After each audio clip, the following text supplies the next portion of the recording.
नमस्कार, आप देख रहे हैं न्यूज कैपिटल एक्सप्रेस। मैं हूं आपके साथ गुंजन। ईदगाह के आसपास की सड़कों को व्यवस्थित करना काबिल ए तारीफ ईद से पूर्व कार्य पूर्ण किए जाएं। जमीयत उलमा मध्य प्रदेश की मांग, वक्फ बोर्ड और औकाफ भी ईदगाह और पार्किंग के बुनियादी संरक्षण एवं सुरक्षा के लिए ठोस कदम उठाए और एक बड़ा बजट तैयार करे। ईदगाह और उसकी पार्किंग के संरक्षण के लिए भोपाल से खबर है, जहां पर जमीयत उलमा मध्य प्रदेश की टीम लगातार जमीयत उलमा मध्य प्रदेश के अध्यक्ष हाजी मोहम्मद हारून साहब के मार्गदर्शन में भोपाल की ऐतिहासिक ईदगाह और उसकी पार्किंग के बुनियादी संरक्षण और सुरक्षा एवं सुंदरता कायम रखने की मांग करती आई है। जमीयत उलमा मध्य प्रदेश के प्रेस सचिव हाजी मोहम्मद इमरान ने आगामी त्योहार ईद उल फितर को देखते हुए मध्य प्रदेश वक्फ बोर्ड, औकाफ, अम्मा और नगर निगम भोपाल से ईदगाह में ईद पूर्व बदहाली दूर किए जाने की मांग की है। बिस्मिल्लाहिर्रहमानिर्रहीम। देखिए, जमीयत उलमा मध्य प्रदेश जो है, हमारे सदर हाजी मोहम्मद हारून साहब की सरपरस्ती में पिछले 20 सालों से ईदगाह के संरक्षण की मांग कर रही है। उसमें पार्किंग भी आती है, पर वक्फ बोर्ड और औकाफ अम्मा की तरफ से बिल्कुल उस पर तवज्जो नहीं दी जाती है। अभी हाल ही में फिर जो है ईद का त्यौहार आने वाला है, तकरीबन एक हफ्ता बचा है, और हमने रमजान से पहले ही ये मांग की थी कि ईदगाह में बुनियादी काम किए जाएं, उसका संरक्षण किया जाए। पूरी ईदगाह बदहाल हो रही है। यहाँ तक कि जो पत्थर नवाबीन बिछा के गए थे वही पत्थर वहाँ पर बिछे हुए हैं, और पूरी बाउंड्री वॉल जो है खस्ता हाल हो रही थी। पहले उसमें काम हुए, 5-5, 8-8 फीट की दीवारें थी, उसको 2-2 फीट का कर दिया गया। तो सबसे पहले तो सुरक्षा के लिए यही बेकार है कि 8 फीट की दीवार को 2 फीट का कर दिया गया। और वक्फ बोर्ड की तरफ से पिछले 20-30 सालों से ईदगाह के संरक्षण की तरफ कोई तवज्जो नहीं दी गई, और पार्किंग की तरफ तो कोई भी जाने को तैयार नहीं है। हमने मांग की है कई बार, और अभी फिर दोबारा अपनी मांग को दोहरा रहे हैं कि कम से कम त्योहारों के मौके पर ईदगाह का दौरा करें, खुद जाकर देखें कि ईदगाह क्या हाल है, क्या वहाँ जरूरत है और क्या क्या काम करना है। जरूरी नहीं है कि हर वक्त समाजी संस्थाएं आपको जागरूक करने के लिए खड़ी रहें या कौम के ही लोग आगे आएं। खुद को भी अल्लाह ने अक्ल सलीम दी है। आप लोग इतने इतने बड़े बड़े पदों पर बैठे हुए हैं, तो अपनी अकल का भी इस्तेमाल करते हुए त्योहार से पहले जो है वहाँ दौरा करना चाहिए, और उसकी बुनियादी जो है वो हल करना चाहिए ईदगाह के वक्त। क्या लगता है ये जो अधिकारी है अपनी जिम्मेदारी का निर्वाह नहीं कर रहे? बिल्कुल, 20-30 साल हो गए, ईदगाह जैसी थी वैसी ही है और खस्ता हाल होती जा रही है।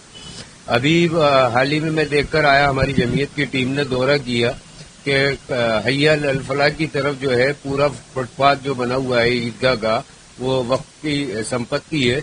उस पर ना साफ सफाई होती है, न कुछ होता है, न ब्लॉकिंग होती है।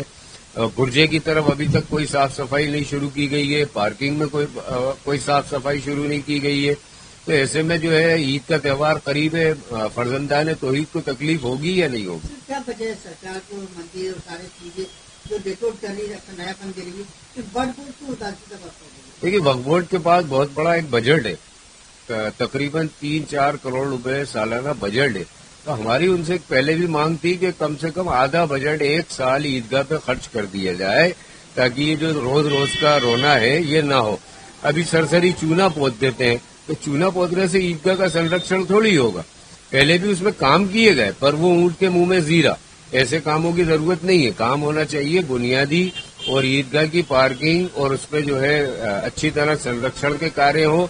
चारों तरफ लाइटें लगाई जाएं, रात में भी ईदगाह रोशन हो, और 12 महीने ईदगाह का इस्तेमाल भी होना चाहिए। कुछ न कुछ छोटे छोटे कौम की फलाह और बहबूद के काम वहाँ शुरू होने चाहिए। हमने भी पुरानी मजारे, प्राचीन मजारे, वो तारुफ में मिट्टी नजर आ रही है, झाड़ी में तेज होती जा रही है, वहाँ तो बदबू भी खत्म हो रहा है, इसको क्या करेंगे? ये सब वक्फ बोर्ड का जिम्मेदारी होती है। वक्फ बोर्ड जो है समितियां बनाती है, कब्रस्तान सुरक्षा समितियां और मज़ारों की भी समितियां बनाती हैं। जहां मैंने खुद देखा है कि जहां आमदनी है वो तो चमचमा रहे हैं, और जहां दफन का काम होता है वो बिल्कुल बदहाल है।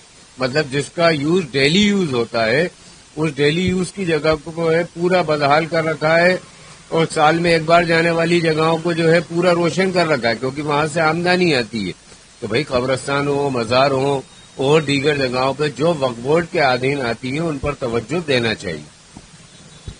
نگر نگم پوری تیاری میں لگی ہوئی ہے، عید کی تیاری کے لیے روڈ بنا رہی ہے، کیا آپ اس کام کرتے؟ بالکل سنتشٹ ہیں، وکاس کا کاریہ ہونا چاہیے. ہماری مانگ تھی اور ہر طرح سے ہم نے مانگ کی کہ عیدگاہ کے چاروں طرف جانے والی سڑکوں کو ویوستھت کیا جائے، ڈامریکرن کیا جائے، پیچ ورک کیا جائے. ابھی ہم نے وہاں جا کے نریکشن کیا کہ سیمنٹ کانکریٹ روڈ شروع کیا گیا ہے وہاں بنانا، اور 2-3 طرف کا روڈ بنایا جا رہا ہے. قابل تعریف ہے نگر نگم کی یہ کوشش، اور یہ کوشش تھوڑی تکلیف دہ بھی محسوس ہو رہی ہے کیونکہ ٹھیکیدار بہت دھیرے کام کر رہے ہیں. تو ان کو دشا نردیش جاری کیے جائیں کہ تیزی کے ساتھ کام کیے جائیں. دوسرا، نگر نگم کے ادھیکاری کا یہ کہنا کہ صاحب کسی نے آپتی نہیں لی یا کسی نے ہمیں آ کے بتایا نہیں، تو ہمارا کہنا یہ ہے کہ کیوں آپتی لیں گے؟ وکاس کے کاریہ میں کوئی بھی ساماجک سنستھائیں یا کوئی بھی اچھے لوگ جو ہیں آپتی نہیں لیں گے. آگرہ کر سکتے ہیں کہ کام کو تیزی سے کیا جائے. اور نگر نگم جب سارے تہواروں پہ سب جگہ جا کر دیکھتے ہیں تو عیدگاہ کی طرف بھی 1 مہینے 2 مہینے پہلے جا کر نریکشن کرنا چاہیے. یہ نگر نگم کے ادھیکاریوں کی طرف سے بھی عیدگاہ اور مسلم سماج کو سہیوگ ملنا چاہیے. وہی میں کہہ رہا ہوں کہ بالکل سختی کے ساتھ نگر نگم کے جو ذمہ دار ہیں ان کو ٹھیکیدار کو نردیش دینا چاہیے کہ تیزی کے ساتھ جتنی جلدی ہو سکے یہ کاریہ کریں اور کاریہ پورا کریں، ادھورا نہ کریں، جس سے تکلیف نہ ہو. اور یہ تو 12 مہینے لوگ وہاں آنا جانا ہوتا ہے، اور ابھی ایک ساتھ جو ہے لاکھوں لوگ جائیں گے تو کسی کا گرنے کا بھی خطرہ ہے، گاڑیوں کا بھی مسئلہ ہے. تو سب چیزیں ہیں، اس کو دیکھتے ہوئے دشا نردیش جاری کرنا چاہیے اور تیزی سے کام کرنا چاہیے. اور جو کام کر رہے ہیں ہم اس کی تعریف کرتے ہیں، وہ قابل تعریف ہے.